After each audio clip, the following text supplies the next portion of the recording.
Et si ce que vous fuyiez, c'était en fait votre propre puissance?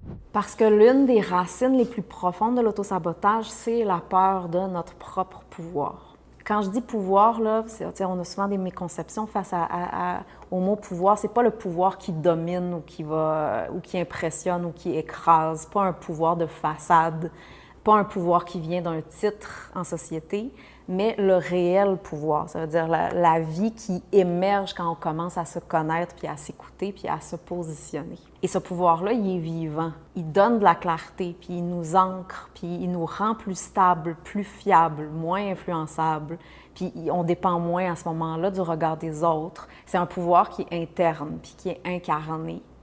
Ça nous donne en fait une autorité interne, sobre et lucide. Mais ce pouvoir-là, il vient aussi toujours avec une charge, il nous demande, il vient avec une responsabilité. Il nous engage. Puis il nous dit, bien, tu n'es plus là par hasard. Là. Tu ne peux plus te cacher, tu portes quelque chose. Et ça, même si ça inspire, puis qu'à la surface, on peut dire, oui, là, je veux ça beaucoup, je veux, tu sais, puis on insiste, mais à quelque part, à un autre niveau, bien, ça fait vraiment peur parce que derrière cette charge-là, puis derrière cette responsabilité-là que le pouvoir engage, bien, il y a une attente.